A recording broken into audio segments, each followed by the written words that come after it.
So we're back for episode two. In this episode, we'll talk about preparation. Well, I always said we're going to talk about preparation, but we're going to talk about information. Um, I used to be a Boy Scout. I don't know. I think most boys have done Boy Scouting. I hope. I don't know. As a kid, I never really learned much in Boy Scout, but one thing I learned is that preparation is important. Before you go into anything, you gotta always be prepared. That's one of the mottos of Boy Scouts. And in Art of War, Sun Tzu says there are two most important things in a combat. I mean, in a war, you have to have information. That's important. You need information to plan ahead. And you also need to have supply. Information is the most important part. You need to have information about your enemy and information about yourself. You gotta know the enemy and know thyself, right? Well, we're not really going to a war with China, but I would like to look at it as a combat, a challenge. I think anything in life you want to do something that you don't know, uh, you know, go into China or go into a relationship, or you know, I like to look at things as going to combat.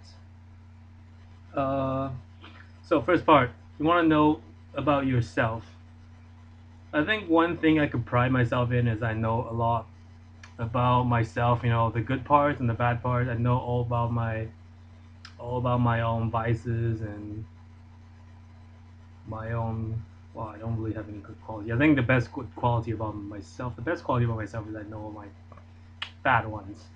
All right, so you want to know the best part.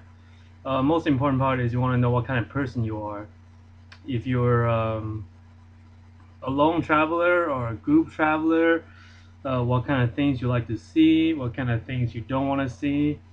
For example, I am more of a lone traveler. I get along with, well, I don't, it's not like I don't get along with people, but I think the best way I travel is I travel with myself and I meet up with people at certain spots, and we meet up with, this guy, then we go from point A to point B, then we, split up and we meet up with some other people at hostels. That's what hostels are for.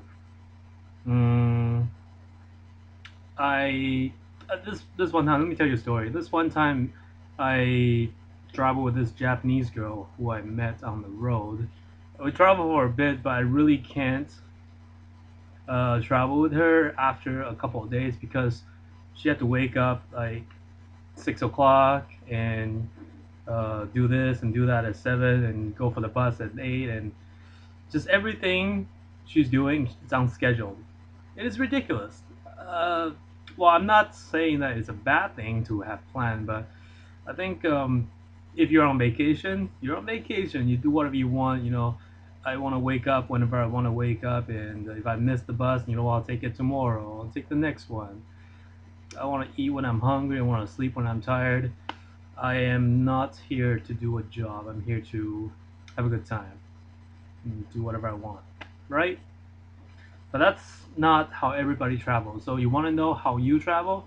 Are you a scheduled person? You're a planned person? Are you not a scheduled person? You just do whatever you want. There's no the right way. There's no right way to do things, but you gotta find the best way to do it for yourself, and you gotta know yourself how it's gonna work out. Otherwise, you gonna travel with people who you thought were your best friend, and you end up hating them in the end, and it's gonna ruin relationships. If you travel with your friend and finds out that they don't really, well, you don't really like how they travel, or they don't really like how you travel, right? So know what kind of person you are, and also on top of that, you gotta know what you want to do. Like, what is the goal? You want to go through life with a goal, right? You want to go travel with a goal as well.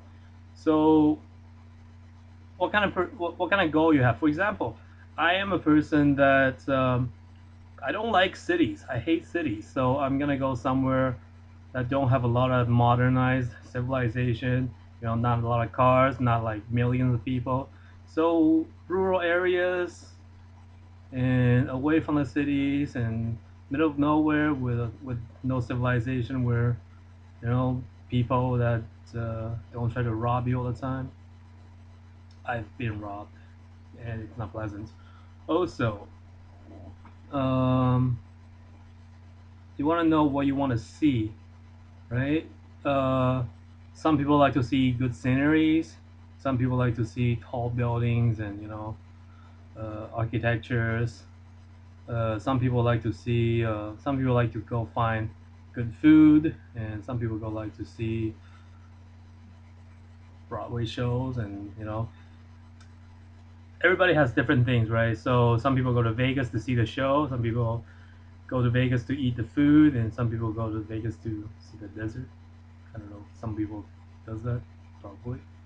I've never been to Vegas, but really don't think I will since I'm not a huge on gambling. Um, Personally, I am the kind of person I don't. I enjoy food. Food is good. Food is important for me. I don't like cities, so I don't like I don't like trees and well, I don't like cities, but I also don't like nature very much because I think all lakes and mountains and trees and forests or grass and all the same. Everything you can see you in Vancouver, you can always see in China, the city and the trees. But the difference between China and Vancouver is the culture and the people. And being an anthropology student, I wouldn't say anthropologist, but anthropology student, I like to look at things that's enriched with culture. So food, for example, that's enriched with culture. Also stuff like theaters or local music or local stories, lores, historical buildings, and craft. That's the kind of things I would like to experience and look at. It's everybody's looking for different things. Some people like to see giant trees, but I don't find it exciting. So I won't go find a giant tree. But some people like it. Some people might. I don't know. So you gotta know what kind of person you are, how you travel matters a lot, and second, you gotta know what you want to look at. So that's two, what kind of person you are, and you gotta know what kind of things you want to bring. Also, packing is important. I've traveled. The Japanese girl I was talking about earlier, she packed all sorts of crazy girly stuff. I'm not saying, not trying to be sexist or anything, but a girl packed some really crazy stuff. She packed high heel shoes when she was in the mountains, which was quite insane. I actually had to carry her, and it was bad. All right, that's end of the first part. Let me think about what I'm gonna say in the third part.